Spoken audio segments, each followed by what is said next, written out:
اقعدي. اكيد انا مش محتاجه اعرفكم على بعض. هاي، ازيك؟ عامله ايه؟ انا مبسوطه ان انا اتعرفت عليكي. انا عارفه ان الموقف غريب شويه، بس اكيد مصيرنا هنتعود على بعض.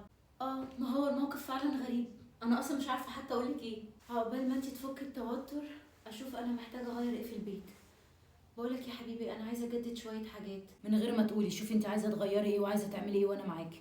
وبعدين عايزه الاوضه الماستر تبقى جديده. مش عايزه انام في اوضه انتوا كنتوا بتناموا فيها مع بعض. الاوضه الماستر، ايه علاقتك بالاوضه الماستر؟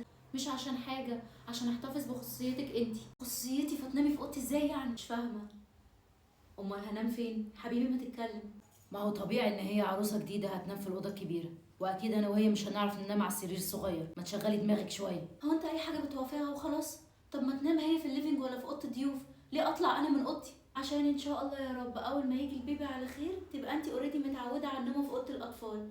اول بس ما يجي يتعود ينام جنبك. ايوه انا فعلا نفسي انام مع البيبي العمر كله كمان، بس لسه بدري قوي على الكلام ده. ايه اللي يخلينا نعمل ده من دلوقتي؟ لا هو معلش انا اللي لازم احدد. انا حامل وتعبانه وانت المفروض تراعي ظروفي. انا ست على فكره. وبعدين انا ناسيه هتراعي ظروفي ازاي وانت مش فاهمه اللي بمر بيه. المهم ان انا ما اقدرش انام على الاوضه اللي جوه دي. لازم سرير كبير وسرير معين انا اللي هجيبه بمواصفات من حد عشان خاطر ظهري. مش فاهمه مواصفات ايه؟ ما كلها سراير زي بعضها. وبعدين هو انت مقتنع بالكلام ده؟ انا مقتنعه، ولو ما كنتش مقتنعه بالكلام ده ما كانش اتقال. انا اصلا مرسيه على كل حاجه هتمشي في البيت ده ازاي قبل ما تيجي. طيب المهم، لو مش هتعبك انا هاكل النهارده سوتيه وماش وجريلد تشيكن. انت عارفه لازم اكل اكل معين عشان الحمل. وعايزه بطاطا مشويه بيقولوا مفيده قوي.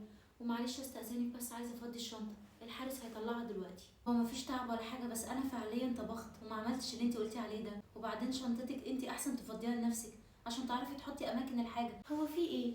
هو كل حاجه عشان تعمليها لازم نقعد نبرر فيها؟ هو ليه الموضوع فيه كلام كتير ورايح جاي؟ ما تعملي الاكل اللي هي طالباه عشان صحتها واللي في بطنها. وايه مشكلتك ان انت تفضي شنطتها؟ الست تعبانه. حبيبتي خليكي لطيفه معايا، انا ست حامل. نعدي بس الكام شهر اللي جايين. خلاص تمام هعمل كده، الموضوع مش مستاهل، بسيطه. يلا انا قايمه اغير. حبيبي هستناك جوه. هو انت ليه سايبها من اول يوم تبيع وتشتري فيا بالطريقه دي؟ ليه ما بتقولش حاجه واحده في صفي؟ ليه على اي حاجه هي بتقولها انت بتوافق؟ اولا صوتك معلش، ثانيا اللي انا بقوله يتنفذ وبالحرف الواحد. انا مش عايز مشاكل وحوارات من اولها. انا مش معليه صوتي، انا بكلمك عادي بحاول افهم ايه الموضوع. وانا مش في مجال ان انا افهم حاجه دلوقتي. الكلام ده كان يخلص قبل ما تيجي.